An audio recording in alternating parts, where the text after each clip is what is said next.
Miren bien estas imágenes. Van a dar la vuelta al mundo. Estas ratas fueron alimentadas con maíz transgénico durante toda su vida. Los tumores que padecen son enormes.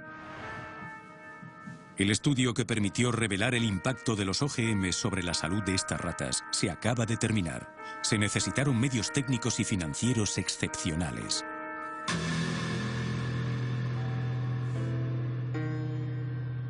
Durante 2 años tuvimos la oportunidad de seguir todo su desarrollo. Después de años de dudas y polémicas, ¿por fin vamos a conocer la verdad sobre los OGMs? ¿No estaríamos aquí haciendo frente a un escándalo de salud pública que afecta al mundo entero?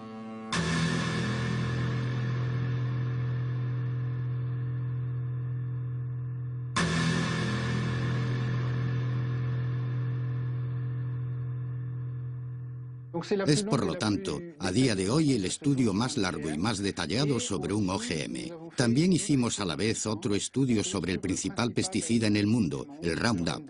Es un herbicida, pertenece a la principal categoría de pesticidas en el mundo. Trabajamos más de 1 año hasta conseguir maíces transgénicos, porque ningún productor de OGMs quería dárnoslos. Así de sencillo, dado que Monsanto les hace firmar acuerdos para que estas semillas no sirvan para la investigación. O llegado el caso, es necesario tener su acuerdo para hacerlo, y queríamos que el estudio fuese independiente. Es la primera vez que se hacen estudios de 2 años sobre OGMs. Aquí reside ya una gran diferencia. Además, intentamos evaluar el mayor número posible de parámetros bioquímicos y biológicos, con tomas de muestras de sangre reiteradas, tomas de peso y análisis de orina. Estudiamos los parámetros hepáticos, los parámetros urinarios, los parámetros sanguíneos, todos los que podemos estudiar. Los parámetros hormonales que tampoco fueron estudiados en los estudios anteriores. Se trata realmente de una primicia a nivel mundial. Hasta entonces, el maíz NK603, el OGM seleccionado para este estudio, había estado bajo estudio nada más que 3 meses y bajo el control único de su fabricante, Monsanto. En cuanto al Roundup, producido también por la multinacional y utilizado para el cultivo del maíz, no se ha evaluado más que su principio activo, el glifosato, y no su fórmula completa. Ahora bien, para permitir al principio activo penetrar en las células de las plantas, la empresa utiliza coadyuvantes que pueden a veces resultar más nocivos que el glifosato mismo.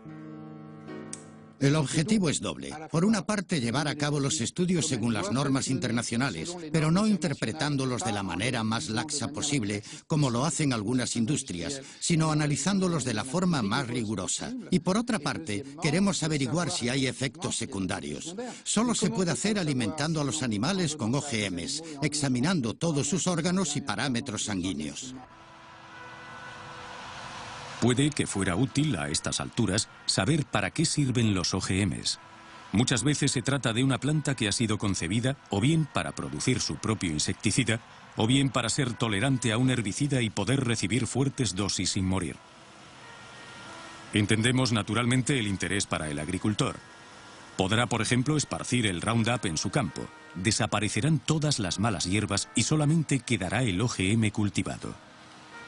Entendemos mucho menos el interés para el consumidor, ya que corre el riesgo de comer un producto convertido en una auténtica esponja para pesticidas. De ahí la importancia de poder evaluar el OGM más los residuos que contiene y el pesticida solo. ¿Por qué no se llegó a someter a examen antes? Porque las compañías hacían sus pruebas, o con OGMs tratados con Roundup, como debe ser, y entonces no se podía distinguir el efecto OGM del efecto Roundup, o las hacían sobre el OGM sin especificarlo. No había realmente ningún estándar en este sentido. Lo que decidimos hacer fue, por fin, acabar con la duda. ¿Se debe al OGM o se debe al pesticida? Ya que durante más de 10 años, las comisiones nacionales no se preocuparon por el efecto del pesticida.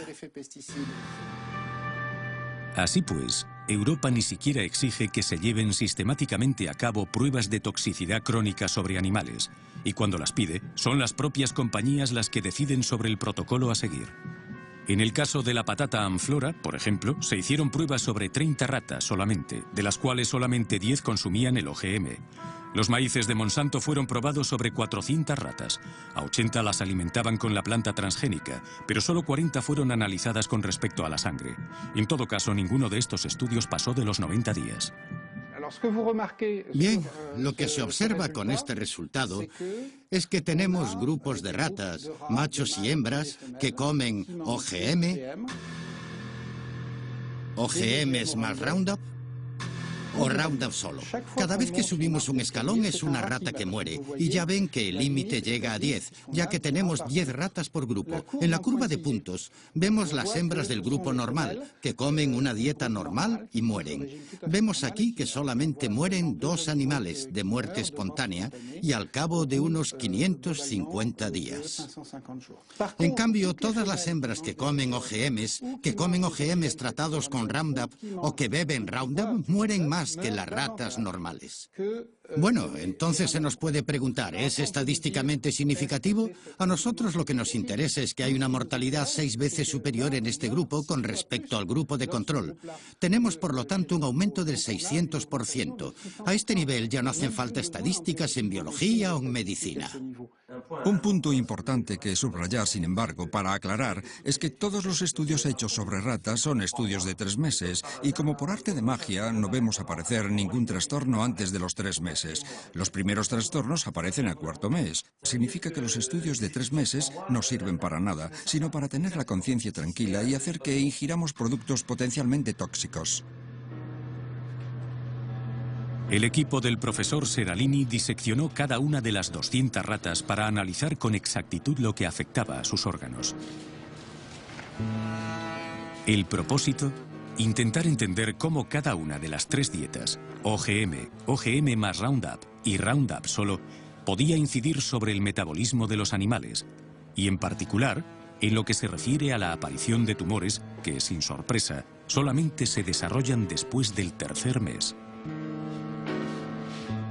El número de tumores palpables, bien visibles, que aparecen entre los animales durante el estudio, se ven en esta tabla. Aquí tenemos las ratas que solamente reciben OGMs, frente a las que tienen una alimentación normal. Observen que muy pocos machos tienen tumores, y son más resistentes a lo largo del tratamiento. Lo que observamos en estas tablas es que cada vez que subimos un escalón, tenemos grandes tumores que miden al menos 17 milímetros. Para una rata, y podemos enseñar las fotos, es enorme. Podría equivaler a un tumor así de grande para un humano. Es enorme. Resulta que identificamos cada uno de los tumores, y el 94% de los tumores son los llamados mamarios, es decir, que corresponderían a tumores en el pecho para las hembras. Aquí tenemos tumores en los riñones para los machos, aunque también tumores mamarios, lo cual es bastante excepcional entre los machos. Esto nos hace sospechar sobre algún efecto hormonal, que de hecho no es dosis dependiente. El 60% de los cánceres de mama en realidad dependen de perturbaciones hormonales. El estudio del profesor Seralini nos reserva una última sorpresa, y es consecuente. Mientras podíamos sospechar que la sobremortalidad de las ratas se debía principalmente al pesticida asociado al maíz, parece ser que el estudio ha evidenciado, por primera vez en el mundo, un efecto debido a la misma transgénesis. Esto significa que el simple hecho de intervenir en el genoma de la planta para modificarlo podría tener consecuencias que nadie hasta ahora había previsto. Es para cuestionar todas las concepciones científicas que llevaron a la invención de los OGMs. Nunca se había probado el Roundup solo durante 2 años. Dicho esto, con el Roundup, nuestros estudios de células nos mostraban que las células de hígado, embrión, riñones, placenta, cordón umbilical, morían mucho más rápido. Por lo tanto, podemos decir, de manera general, que tenemos esta sobremortalidad con el OGM más Roundup. Esto significa que los OGMs mataban más rápido y más fuerte a las hembras e incluso a algunos machos que la dieta control. Aquí tenemos, por lo tanto, un efecto que se puede deber o al gen del OGM que se insertó mal en la planta y que llegó a perturbar el resto, o a un efecto metabólico secundario. Modificar un cereal o un maíz OGM En función de los genes insertados para transformarlo en OGM, puede tener diferentes resultados. Esto significa que no necesariamente porque tal OGM tenga tal efecto, todos lo vayan a tener, y tal vez los haya que tengan muchos más. Lo impactante es que este OGM que comen los americanos es el OGM que importamos y que las agencias europeas, entre ellas francesas, autorizaron para la importación y la contaminación de la alimentación. Hoy en día, solamente 2 OGMs, un maíz y una patata, se cultivan en algunos países europeos.